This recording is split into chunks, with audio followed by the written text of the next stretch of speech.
మిత్రులారా అందరికీ నమస్తే. నేను గరిడేపల్లి సత్యనారాయణ, న్యూ లక్ష్య ఆర్గనైజేషన్.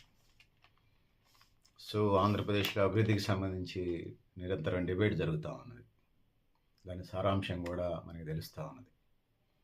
ఏంటి అభివృద్ధి?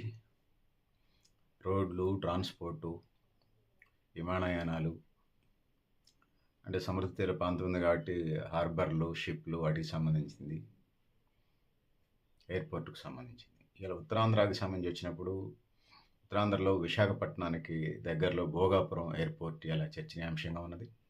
ఇది ఆ ప్రాంత ప్రజల చిరకాల వంచగా ఉంది. చాలా విశాఖపట్నం దగ్గర దూరదృష్టి కూడా పెట్టుకున్నప్పుడు లాంగ్ రన్ విజన్లో కూడా ఇది ఆ ప్రాంత ప్రజలకు ఉపయోగం జరుగుతుంది అనేది.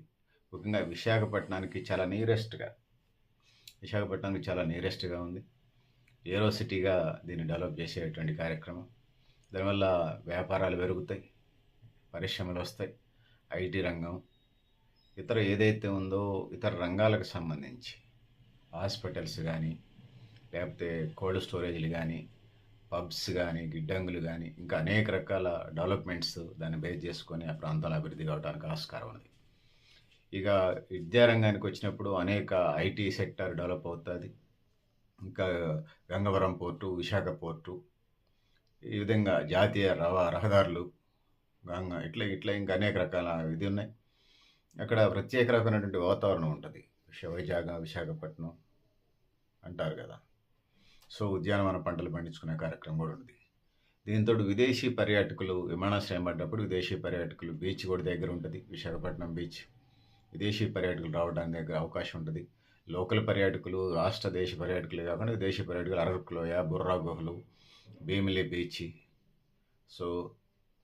ఈ విధంగా ఇంకా ఎర్రాడ బీచ్, కైలాసగిరి తోటలు, కొండ, సింహాచలం టెంపుల్, ఇవి విశాఖపట్నం భోగాపురం ఎయిర్పోర్ట్కి సంబంధించి తెలుగు ప్రజలకే కాకుండా దేశం యావత్తు కాకుండా విదేశీ పర్యాటకులకు సంబంధించి కూడా ఈ భోగాపురం ఎయిర్పోర్ట్ ఉపయోగపడుతుంది. యూత్ ఉపాధి రంగానికి సంబంధించి, వ్యాపార రంగాలకు సంబంధించే కాకుండా ఆర్టిఫిషియల్ ఇంటెలిజెన్స్ దగ్గర, హాస్పిటల్స్ దగ్గర నుంచి ఒక కార్పొరేషన్ ఏదైతే ఉందో, ఒక నగరం పెద్ద ముంబై, చెన్నై, ఢిల్లీ నగరాలు ఎట్లా ఏదైతే ఇండస్ట్రియల్ సెక్టర్ ఉద్యోగోపాధి అవకాశాలు కల్పిస్తాయో యువతకి, ప్రజలకి ప్రత్యక్షంగా పరోక్షంగా ఉపాధి అవకాశాలు కలిగే పరిస్థితి.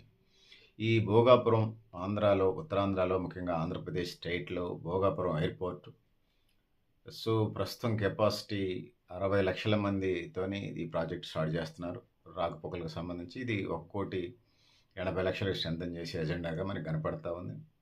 2,200 ఎకరాల్లో దీన్ని నిర్మిస్తూ ఉన్నారు. పెట్టుబడులు 4,500 కోట్ల నుంచి 5,000 కోట్లు పెట్టుబడులు జరుగుతూ ఉన్నాయి. ఇది పరిస్థితి. పెద్దలారా, మిత్రులారా, ఈ ప్రాజెక్టు మరింత స్ట్రెంథన్ కావడం ఆ ప్రాంత ప్రజలకి ప్రత్యక్షంగా పరోక్షంగా ఉపాధి అవకాశాలు పెరిగే అవకాశం అయితే ఉన్నది. తద్వారా అభివృద్ధి కూడా జరిగే పరిస్థితి ఉన్నదని తెలియజేసుకుంటూ, పెద్దలారా, మిత్రులారా, మీరు కూడా మీ అభిప్రాయాలు కామెంట్ బాక్స్లో అయినా తెలియజేస్తూ, నేను గరిడేపల్లి సత్యనారాయణ, న్యూ లక్ష్య.